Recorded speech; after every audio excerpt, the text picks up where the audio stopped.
Stop everything because even seasoned Hollywood insiders are whispering rather than shouting about what just exploded online because it is so explosive, so personal, and potentially life-altering. It was precisely 9:42 p.m. A shocking headline was released. Reverberates on social media. Accusations that Teyana Taylor was somehow at the core of Iman Shumpert's most personal public exposure. Timelines were burning in a matter of minutes. Group chats went crazy. After bloggers went live, the term gay husband became popular all over the world. The internet doesn't stop to fact-check when the tea feels this nuclear. Not because of confirmation or verifiable proof. Iman was really angry. According to sources, not angry, not frustrated, not irritated. The specificity and intrusiveness of the rumors are said to have caught me off guard. According to one insider, the energy was like doors slamming, lawyers being called, and phones ringing non-stop. This is where it becomes even more startling though. The online narratives are more than just rumors. It concerns betrayal, retaliation, and whether or not private discussions were used as weapons in a highly visible conflict. And this is the most important query that is currently reverberating on all platforms. Was this a deliberate leak, or is there someone behind the scenes planning chaos? Because there has been no official confirmation, no confirmed documents, no direct remarks, no identities mentioned, only rumors, screenshots, and an unrelenting social media tempest. Furthermore, if even half of the inferences are accurate, this goes beyond mere rumors. Reputational detonation is what this is. We're going to unpack something explosive, not just messy. So fasten your seatbelt. The online temperature rose so quickly after that blog title went up that it seemed planned. An ambiguous post, and Iman Shumpert had been secretly leading a life that the world was unaware of, according to an unidentified source, and that Teyana Taylor was in some way in charge of making it public. It was just a story with petrol all over it, with no validated statements or documents. And the word spread like wildfire around his name in music minutes. First came group chats. Did you notice this? Is this authentic? No way. It was then picked up by the bloggers. First, smaller accounts, followed by larger ones, and last, the commenting channels. The remainder was done by the algorithm. According to one anonymous source, Teyana had finally come clean. Another maintained that this was revenge for an incident that occurred. During their divorce, behind closed doors, screenshots of purported direct messages began to circulate. They were cropped, fuzzy, and conveniently lacked timestamps. All of a sudden, the narrative was about war, not just rumors. According to people close to Iman, he was totally taken aback by how the accusations were personal. Nor just rumors about friendships, nor just rumors about relationships. The statements suggested something very personal and intimate. According to one source, when he first read the headline, he was trembling with rage. Not because of online chit-chat, he has previously dealt with that, but only when it was implied that a person he had previously trusted would have used personal data as a weapon. This is where things become complex. Though there is no concrete evidence that Teyana disclosed anything. Not at all. There was only a surge of conjecture driven by time and previous tensions. There was no announcement, no receipts, and no traceable post. As well as timing, it's all about timing. Because there was more to this rumor than meets the eye. It surfaced at a time when Teyana and Iman were the subject of intense public scrutiny. For months, people have been analyzing their divorce drama. The accusations have come from both sides. Court records were leaked earlier. There were already accusations of treachery. People didn't hesitate when this tale was released. Whether they were real or not, they connected the dots. One blogger asserted that the data originated from a very near Teyana's social circle. Another maintained that it was planted by someone who wanted to cast her in a negative light. By the hour, the number of theories increased. Iman apparently fell silent throughout the interim. Nothing, not an Instagram story, not a tweet. Furthermore, silence is never neutral in celebrity culture. It was viewed as astonishment by several admirers. For others, it was a legal tactic. Before the purported behind-the-scenes response, some conjectured that it implied the rumor was too ridiculous to accept. An insider who claims to be in Iman's inner circle claimed in a podcast that he felt violated by the suggestion that private discussions had turned into public fodder rather than by presumptions about sexual orientation. According to the source, it has nothing to do with orientation. Oh, trust is key. That line spread nearly as quickly as the rumor. The tension increases at this point. Teyana shared a mysterious remark on her Instagram account late that same evening. Something that is free cannot be shamed. No names, no explanation, no context. Screenshots were all over in a matter of seconds. Was she answering the gossip? Was it a coincidence? Was the content pre-scheduled? No one was aware. This dynamic uncertainty, however, feels purposeful for a brief period. The internet became divided.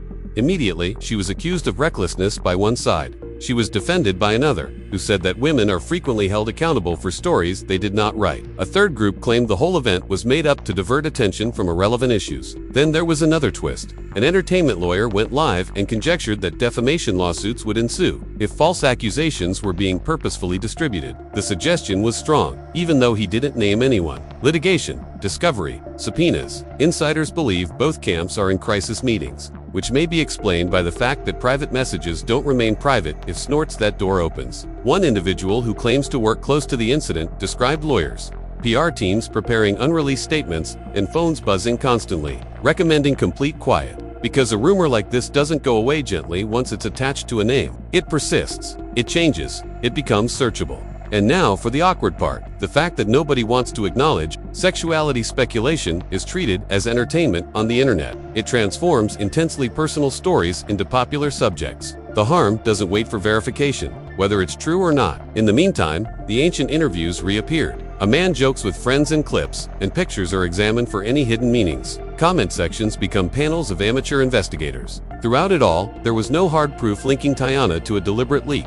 Just history, just suspicion, just inference. Because this rumor flourished because of their previous disagreements. That's the reason this is so explosive. She is being portrayed in a narrative that portrays her as someone who did not leak anything. Vindictive if it was planted by someone else to cause trouble. They were successful. The emotional harm is still present if Iman believes he has been deceived without evidence. The worst part is that no one is aware of who stands to gain from this. Late at night, according to a recent allegation, the initial blog post might have been anonymously posted via a tip channel that accepts unconfirmed material. Anyone could be the source if that's the case. An angry coworker, an unidentified troll, someone seeking influence, or someone purposefully attempting to set up two ex-partners against one another.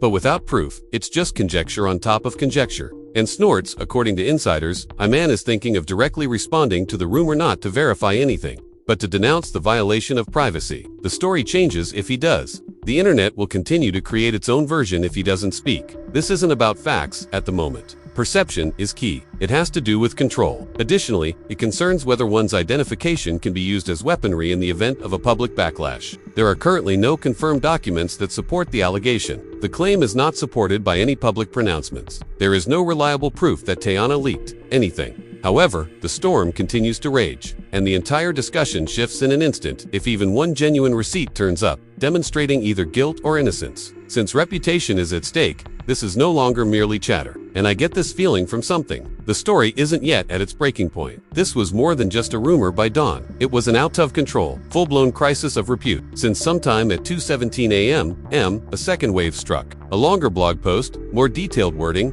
and a claim that screenshots were used to substantiate the original advice. Even though there were no screenshots or supporting evidence, the inference was enough to send social media into a tailspin. And the story was no longer limited to Iman Shumpert's exposure. It stated that the information had reportedly come from someone close to Teyana Taylor. Supposedly, that word carried a lot of weight because the internet didn't start talking about it until a source from her group suggested it. Hold on. People started making filings for divorces were reviewed. Previous public remarks were played back like hints in a suspense novel. This was revenge, according to a widely shared thread. Another insisted it was a mishandled attempt at damage control. A third contended that it was a diversion set up by a different individual. Every minute, the number of theories increased. According to insiders, Iman sought emergency meetings prior to midday. Not to address the rumor, but rather to holding it in check. One individual who claims to have been present during a call characterized the energy as controlled fury, not chaos or screaming. Just intense, focused rage. This is reckless. He repeatedly said, according to the source, careless because it's defamation territory if the rumor is untrue. It is an infringement of privacy if it is a private truth. It is explosive. Anyway, the twist that changed everything then came. An obscure statement was posted by a well-known gossip account. Be careful who you attempt to degrade. You may not have as many receipts as they do. The timing is suspect, but no names. All of a sudden, Iman's supposed exposure wasn't the only topic of discussion. It was regarding combating leaks. But what if he also has information? What if, in a bigger chess match, this was the first move? Because it is now rumored by insiders that Iman and Teyana's divorce was never as amicable as it seemed to the public. That tension behind the scenes simmered for a long time after filings. that there were disagreements about storylines and who had the final say over which stories were disseminated to the public. Additionally, perception is money in Hollywood. A stylist, a publicist, and a lawyer allegedly met behind closed doors in the late afternoon at Teyana's camp. This has not been verified. Within an hour of one another, representatives were reportedly observed entering her building. Is it a coincidence? Perhaps, but nothing seems random in a situation like this. Social media then exploded once again, and a purported audio snippet appeared. Brief and warped. A man expressing his annoyance at private discussions being made into news stories. It was never verified that the voice belonged to Iman. No confirmation. I am aware of the obvious source, yet the tone of anger was sufficient. According to several admirers, it demonstrated his rage at betrayal. Others claimed it was made up to heighten the drama. This is where things become really awkward. His name was trending with a term that wasn't just rumors. It was a matter of identification. Experts swiftly brought attention to something significant after others casually discussed it, made jokes about it, and used it as a weapon in comment sections. It is not entertainment to out someone. If that is what it is, it's against the law. Which makes the rumor's source even more crucial, because as of right now, there is no solid proof that Teyana revealed anything. There is no proven screenshot trail, no IP trace, and no admission, just a guess based on previous tension, but rumors spread more quickly than facts. By nightfall, a fresh perspective arose in Hollywood. A lawyer went on record not to defend either party, stating that lawsuits may quickly follow if false information was purposefully disseminated to harm someone's reputation. He underlined that merely restating unsubstantiated claims can result in liability. The tone abruptly changed. Bloggers began to include disclaimers. Posts were changed. Bold words like alleged and unconfirmed were used. The threat of legal repercussions tends to curb careless narrative. However, cooling doesn't mean stopping because an old interview footage reappeared, just when it appeared that things would settle down. During a previous podcast interview, Iman made a vague remark about living truly while laughing. Although the video was years old and had nothing to do with the present storm, it turned into gasoline. The context vanished. Interpretation by the eyes took over. According to insiders, Iman is currently debating whether to confront the rumor directly in order to set a limit rather than to confirm or refute facts. He is unwilling to, according to one source, validate nonsense. However, he also does not want to appear to be giving up by being silent. The trap is that you can enhance what you say. If you don't speak, the story will get calcified. What about Teyana? She stopped posting on social media. Nothing, no enigmatic sayings, no nuanced captions. While some view that as avoidance, others see it as strategy. According to reports, a publicist suggested that getting involved would just make the rumor last longer. She feels unjustly held responsible for something she didn't start. According to another insider, this isn't retaliation if that's the case. Collateral damage is what it is. However, collateral harm is rarely taken into account on the internet. It selects Additionally, both names are currently being drawn into a plot that neither party has formally acknowledged. A final development surfaced late tonight. According to a credible entertainment reporter, there are several sources that refute the assertion that Teyana started the rumor. No specifics are provided, although the deconnotation was obvious. It's possible that the story is more complicated than social media suggests. This match was ignited by someone else. If that's true, and the whole story changes from scandal to setup if that person is uncovered. Due to beneath the cacophony, this is the truth. The existence of a gay husband is not supported by any confirmed evidence. There is no concrete evidence linking Teyana to a purposeful leak. The main assertion causing this pandemonium has not been confirmed by any official announcement. What we have is conjecture on top of feeling and history. Additionally, that mixture is flammable in Hollywood. However, the true source can be exposed if legal action is taken, subpoenas are sent, and digital footprints are located. And the narrative won't simply change when that occurs. It will blow up in a totally different way, because everyone wants to know who leaked what at the moment. The subject of who initially intended for this to become viral, however, may be more perilous. Not only was this trending by the third day, but it was spreading. An anonymous blog post had given way to a dozen conflicting stories, each more dramatic than the one before it. Teyana Taylor and Iman Shumpert stood in the middle of it all. Both prominent people were being pushed to manage a storm that neither had formally validated. After that, there was a development that caused the focus to change from rumors to possible legal conflict. According to a well-known entertainment journalist, Iman was seriously considering taking legal action against anonymous individuals who disseminated what his camp views as intrusive and defamatory statements. There was no litigation. No papers were made available to the public. However, the mere mention of legal escalation immediately altered the tone, since stories are scrutinized. Once lawyers joined the conversation, Iman's sources claim that his annoyance isn't related to the public. Generic conjecture. The idea that one's identity was used as a weapon for clicks is at issue. According to one insider, he has a very defensive mindset, protecting his family, reputation, and privacy. The important thing is this. As of right now, the central claim that is causing all of this discussion has not been supported by any verified proof. Just viral recurrence without any formal validation or written evidence. Meanwhile, rumors started to circulate that professionals in digital forensics may perhaps determine where the original anonymous input came from. Smaller bloggers were silently terrified by that rumor alone. A number of posts were modified, locked comment areas, and softened headlines. Though subtle, it was apparent. Then, without warning, Teyana's camp allegedly started retaliating behind the scenes. According to a source who is purportedly close to her team, neither she nor anyone she has authorized started the rumor. That source said that she was astounded to find her name linked to something so dramatic and intimate. If it does really reorient everything, furthermore, who stands to gain if she didn't divulge it and Iman didn't plan it? That query began to acquire momentum. A third-party narrative plant, or someone using previous divorce issues to start new upheaval, was one option raised by a media analyst. According to another theory, the narrative might have been made up completely to capitalize on the public drama that was already going on. Public perceptions of betrayal are heightened by high-profile splits. This makes it so simple to sow distrust. However, a subsequent event compounded the emotional landscape even farther. Iman's agents apparently sent a brief written statement to a few media outlets. It is a strong criticism of intrusive conjecture and a request for respect with regard to private concerns.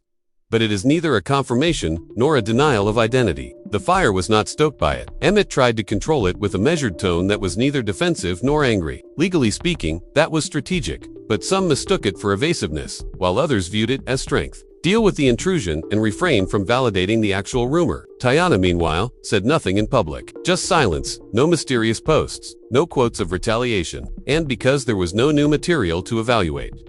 The online mob began focusing on the source, which caused perception to change. Of the actual rumor, who sent it in? What proof was examined before it was published? Why did several blogs spread it without doing any research? Alongside the initial allegation, those queries started to gain popularity. At this point, the discussion became a little more sophisticated. Commentators started focusing on the true problem, which is the morality of making unconfirmed assumptions about someone's sexual orientation or interpersonal relationships. Advocacy voices intervened, highlighting the detrimental effects of outings, whether they are real or fake. The tone slowed but did not completely cool. Then, the most surprising turn of events occurred. According to a reputable investigative entertainment writer, the original tip might have come from an anonymous account that had no confirmed connections to either side. An account that had previously been reported for posting dramatic but unverified stories. If that's the case, someone looking for attention rather than retribution might have started this whole controversy. And everything is altered by that possibility, because the story, accusing Teyana of the leak, turns into its own kind of false information. If there is no solid evidence linking her to it, furthermore, repeating the underlying accusation against Iman becomes risky from an ethical and legal standpoint if it is not confirmed. Significant media outlets had started to reframe coverage by the conclusion of the week. Clearer disclaimers, a stronger focus on privacy,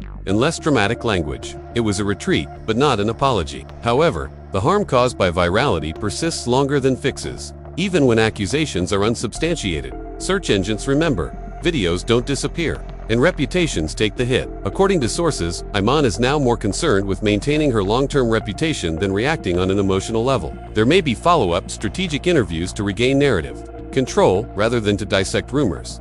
Without getting into the specifics, insiders speculate that Teyana might address the more general problem of incorrect attribution. Meticulously, she may either continue to let silence speak or provide a worded statement separating herself from any purported leak. In any case, something greater than celebrity conflict has been exposed by the flurry that started with a single anonymous post. It demonstrated how easily identity conjecture can get out of control, the ease with which tensions in relationships can be turned into suspicion in the present, how quickly audiences can form opinions in the absence of confirmed evidence, and probably most importantly, the difficulty of turning back a trending narrative. Music, since the source of all of this noise, is a straightforward, unsolved fact. The explosive assertion is not supported by any verified evidence. No confirmed evidence links Teyana to a purposeful leak. The purported identity at the center of the rumor has not been formally confirmed. Well, virality is what's out there, and virality doesn't need facts to live. One thing is evident when the dust slowly starts to settle. There was more to this than chatter. It concerned privacy, limits, and the ease with which one's own identity can be transformed into a spectacle. Additionally, the next stage won't take place in comment sections if legal action is initiated. It will be revealed in court documents where evidence will take the place of conjecture. And the battlefield there is very different. If since you've been following this development in real time, you already know it wasn't just rumors. This digital firestorm revealed how rapidly stories can get out of control and how quickly people can be assessed without having all the facts. I'd like to hear from you now. Do you believe this was a deliberate effort to harm people's reputations? And do you think the story was planted with the intention of making it go viral? Or does this whole incident, in your opinion, demonstrate how careless the internet can be when conjecture takes the place of proof? Let us know what you think. The comments, but be truthful and courteous. There is more to this discussion than drama. When news start trending, it's about accountability, privacy, and who actually controls the narrative. If you would want to get information as soon as official announcements, court cases, statements, receipts, or clarifications are made, don't forget to subscribe today. For when facts come to light, they don't spread in silence. They all struck at once. If you think prominent personalities still need personal space, hit like. To ensure you don't miss the next development, turn on alerts. And keep in mind that being informed is a must in a time where virality spreads more quickly than facts.